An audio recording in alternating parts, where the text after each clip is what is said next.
اعوذ باللہ من الشیطان الرجیم بسم اللہ الرحمن الرحیم۔ حضرت ابو سعید خدری رضی اللہ عنہ سے مروی ہے کہ رسول اللہ صلی اللہ علیہ وسلم نے ارشاد فرمایا، راستوں پر بیٹھنے سے بچو۔ لوگوں نے عرض کی، اے اللہ کے رسول، وہاں بیٹھنا ہماری مجبوری ہے، کیونکہ ان کے علاوہ ہمارے لیے بیٹھنے اور ایک دوسرے سے ملاقات کرنے کی جگہ ہی نہیں ہے۔ تو اللہ کے رسول صلی اللہ علیہ وسلم نے ارشاد فرمایا، اگر وہاں بیٹھنا ہے تو پھر راستہ کا حق بھی دو۔ لوگوں نے عرض کی، راستہ کا کیا حق ہے؟ تو آپ صلی اللہ علیہ وسلم نے ارشاد فرمایا، نگاہ نیچی رکھنا، گزرنے والوں کو تکلیف نہ دینا، سلام کا جواب دینا، بھلائی کا حکم دینا اور برائی سے روکنا۔ اسلام جن آداب کو لوگوں میں پھیلانا چاہتا ہے، ان میں سے مجلس کے آداب بھی ہیں۔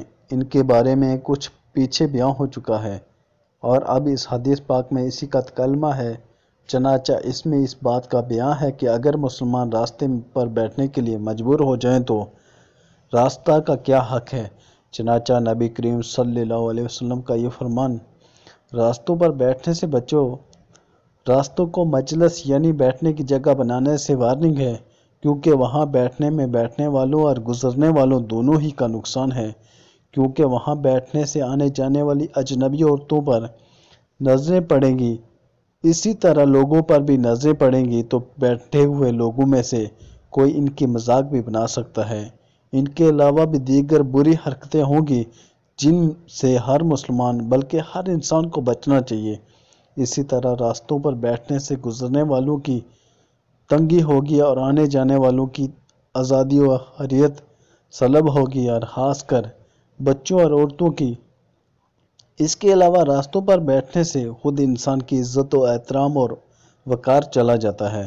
چنانچہ ہم دیکھتے ہیں کہ راستوں پر اکثر بدمعاش اور جاہل و گوار لوگ ہی بیٹھے ہوتے ہیں، لیکن اگر مجبوری اور ضرورت پڑ جائے تو راستے میں ایک سائٹ یا اسی میں کسی دوسری جگہ بیٹھنے میں کوئی مذائقہ نہیں، کیونکہ ضرورتیں ممنوعہ چیزوں کو جائز و مباح کر دیتی ہیں۔